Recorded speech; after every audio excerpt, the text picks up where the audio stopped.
अस्सलामुअलैकुम दोस्तों, इस वीडियो में हम बात करेंगे physics first year FSc chapter 2 vector and equilibrium के एमसीक्यूज के हवाले से। जो अहम एमसीक्यूज हैं, इंपॉर्टेंट एमसीक्यूज हैं, मोस्ट इंपॉर्टेंट एमसीक्यूज, उनके हवाले से बात करेंगे और इस वीडियो में उनका हल और एमसीक्यूज डिस्कस करेंगे। तमाम हम उसकी डिटेल देंगे, उसका सोल्यूशन क्या है, अगर वो न्यूमेरिकल टाइप के क्वेश्चन है, अगर वो थ्योरी टाइप है तो उसके हवाले से बताएंगे। इस वीडियो में आंसर बताएंगे, तो इस वीडियो को आखिर तक देखिएगा। अगर आपने हमारे चैनल को अभी तक सब्सक्राइब नहीं किया, चैनल सब्सक्राइब कर लें, साथ इस वीडियो को भी लाइक कर दें। दूसरा, पहले चैप्टर के एमसीक्यूज हम पहले इस चैनल पर डाल चुके हैं, तो आप वो भी जाकर देख सकते हैं। तो शुरू करते हैं। सबसे पहला जो एमसीक्यूज हमारे पास है उसके हवाले से अगर बात करें तो which one is a vector. Vector कौन सा है? यहाँ पर लेंथ, वॉल्यूम, वेलोसिटी और वर्क। वेक्टर क्या होता है? वेक्टर कोई ऐसी फिजिकल क्वांटिटी जिसमें मैग्नीट्यूड के साथ साथ जो है वो डायरेक्शन भी हो। तो डायरेक्शन यहाँ पर वेलोसिटी की है, वेक्टर वेलोसिटी है। बाकी तीनों जो है वो यहाँ पर स्केलर क्वांटिटीज हैं। वेक्टर क्वांटिटी सिर्फ वेलोसिटी है। वेलोसिटी का जो मध्यम कावल जो स्केलर क्वांटिटी है उसके लिए स्पीड इस्तेमाल होती है। स्पीड इसका मैग्नीट्यूड के लिए भी इस्तेमाल होती है, लेकिन यहाँ पर स्पीड के साथ एक डायरेक्शन लग जाए तो वेलोसिटी बन जाती है और वेलोसिटी यहाँ पर वेक्टर आएगा। सो वेलोसिटी इज वेक्टर, यहाँ पर वेक्टर है वेलोसिटी। इसके अलावा बात करें नेक्स्ट हम, तो नेक्स्ट जो हमारे पास क्वेश्चन है उसकी अगर बात करें तो when two vectors are anti parallel the angle between them is.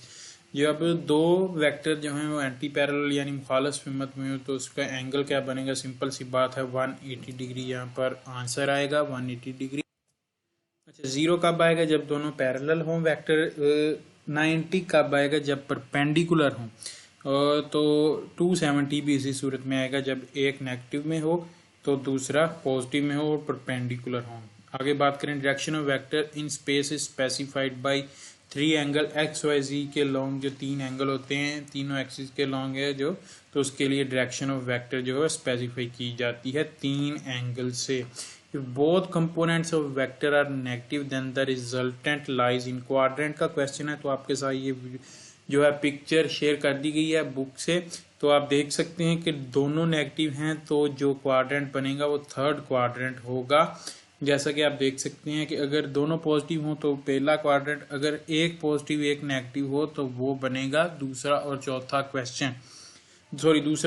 Quadrant, और अगर दोनों नेगेटिव हो तो तीसरा क्वाड्रेंट, थर्ड क्वाड्रेंट इसका आंसर आएगा। तो ये राइट ऑप्शन है यहाँ पर। नेक्स्ट, अगर नेक्स्ट क्वेश्चन की बात करें, नेक्स्ट क्वेश्चन भी आई थिंक इससे रिलेटेड है।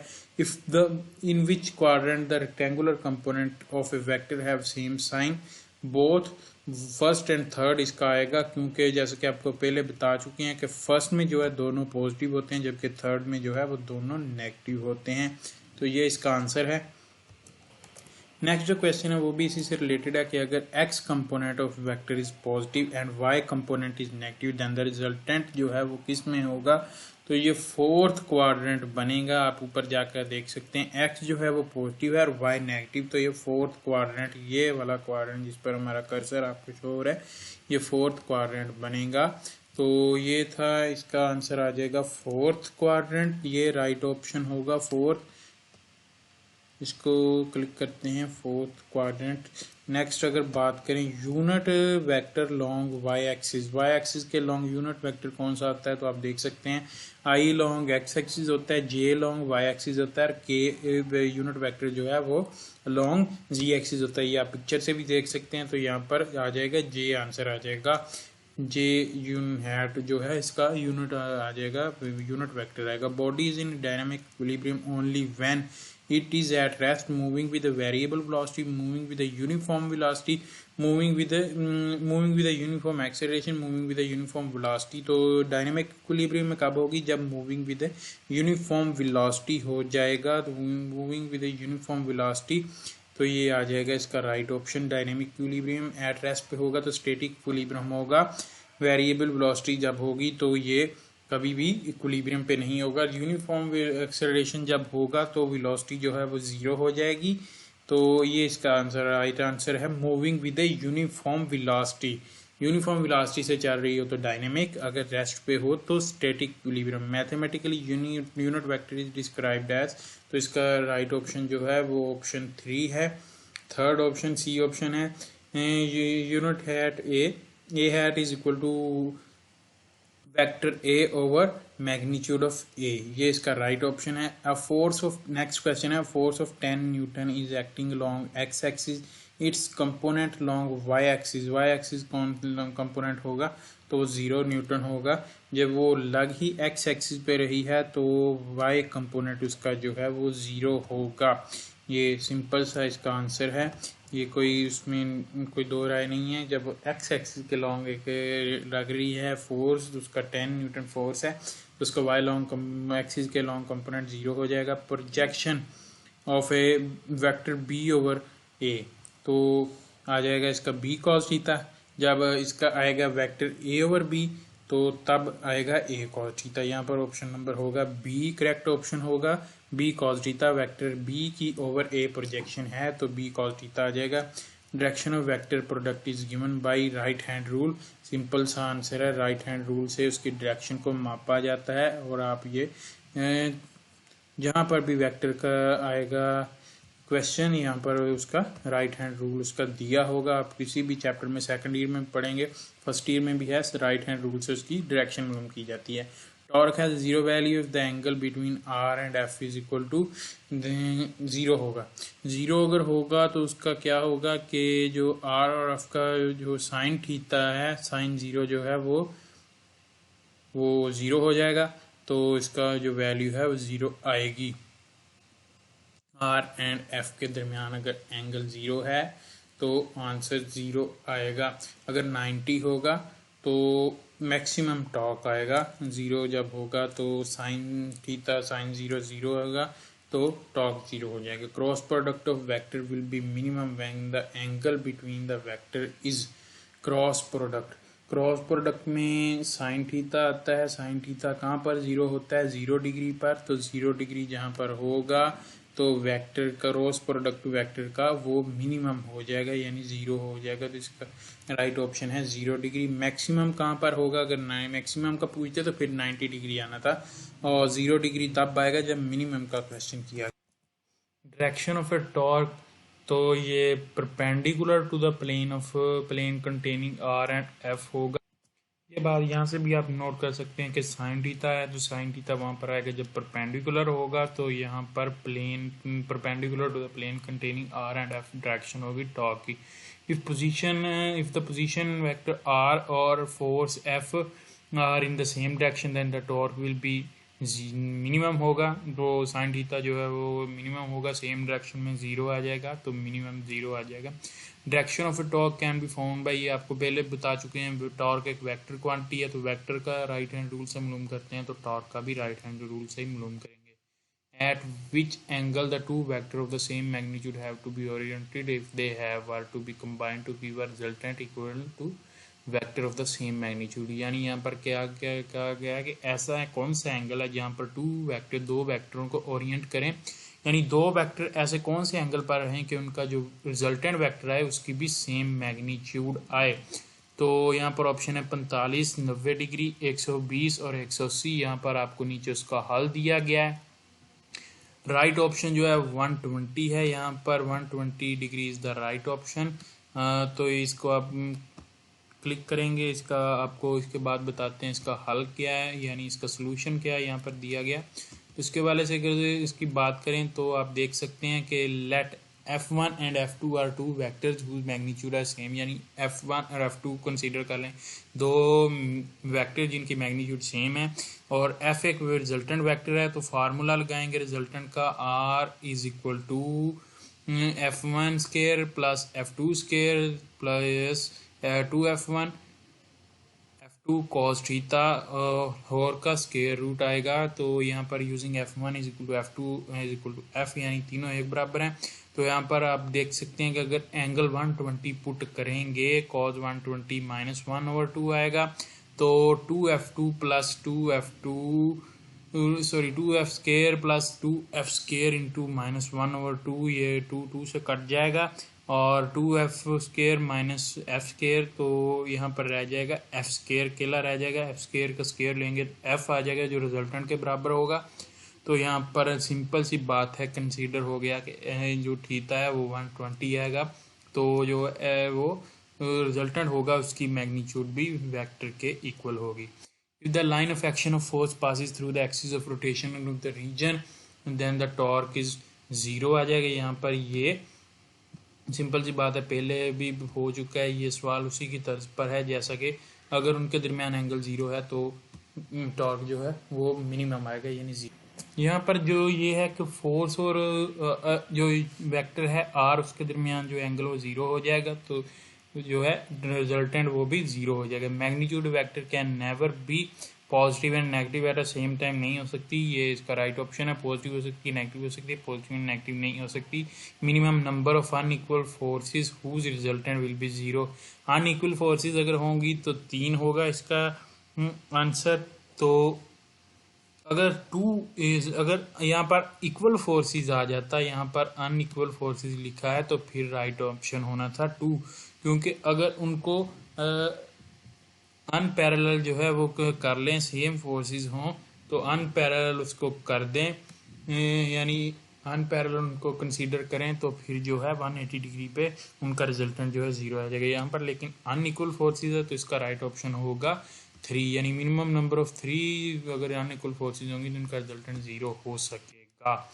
टॉर्क इज डिफाइंड एज, इसका आगे आपको एंगल भी बताएंगे कौन से एंगल पे 0 होगा। Torque is defined as turning factor of force cross product of force and position vector और force and product of force and movement arm. तो यहाँ पर all A B C are correct, तीनों ऑप्शन करेक्ट हैं यहाँ पर, तो ये इसका राइट ऑप्शन होगा। Cross product force and position vector का भी है, product of force and movement arm भी है, और जो है जी टर्निंग फैक्टर ऑफ फोर्स भी है। ऐसे यूनिट ऑफ टॉर्क की बात करें तो एफ आर यानी न्यूटन मीटर आएगा, क्योंकि ये प्रोडक्ट है मूवमेंट आर्म और फोर्स का, तो मूवमेंट आर्म का हो जाएगा एम ई मीटर और फोर्स का न्यूटन, तो एन एम आ जाएगा।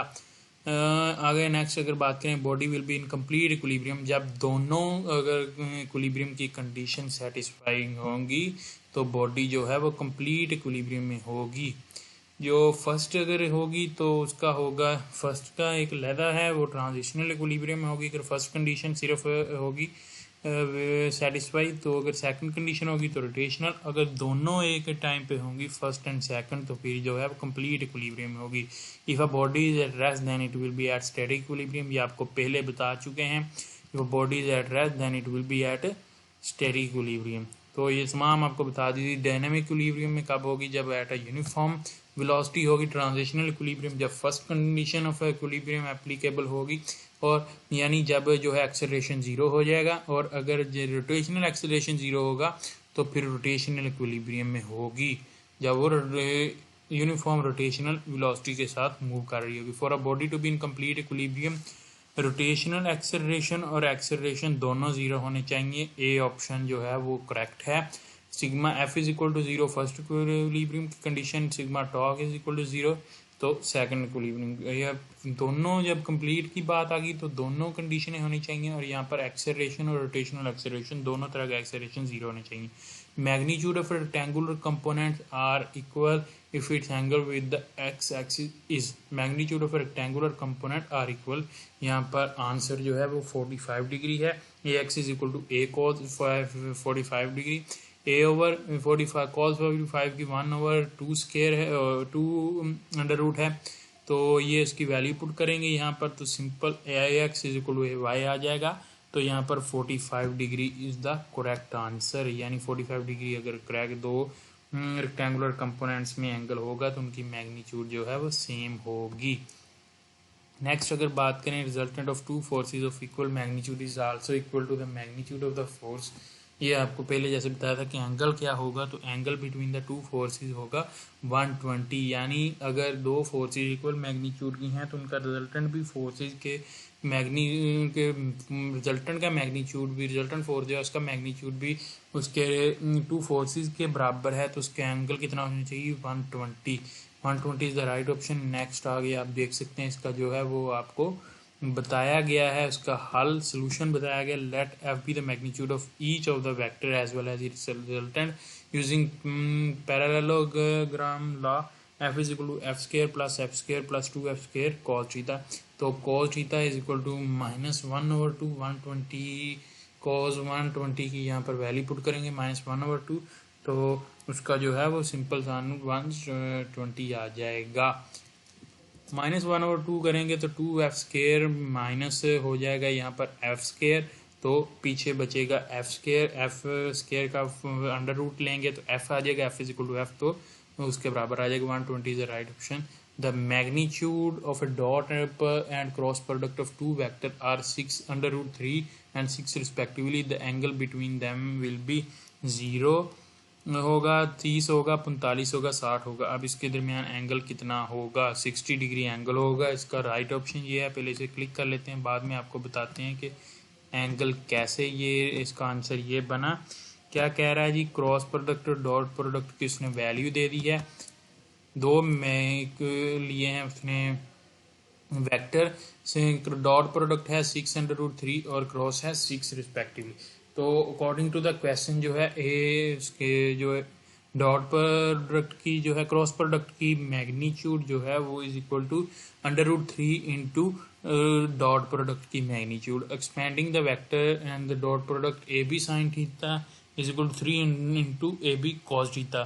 साइन ओवर कॉस जो है वो tan थीटा बन जाएगा, ए बी से कट गया। tan theta is equal to √3, आगे theta is equal to tan inverse √3, तो π/3 यानी 60 डिग्री का राइट ऑप्शन आ जाएगा। 60 डिग्री आंसर आ गया। Two vector can to be combined have magnitude 60 and 35 newton. The correct answer for the magnitude of the resultant will be, अब यहाँ पर 60 और 35 दिए गए। अब करेक्ट मैग्नीट्यूड उसको सब्ट्रैक्शन से भी निकल सकता है, उसकी एडिशन से भी निकल सकता है, और उसके जो है उसको आप दूसरा फार्मूला भी लगा सकते हैं, है टू टेरू। तो उसका आंसर कैसे आना है? बिना किसी फार्मूले के आपने इन दोनों को जमा करना है और दोनों को माइनस करना है। दोनों को जमा करेंगे 35 और 60 को 95 बनेगा, माइनस करेंगे तो 25 बनेगा।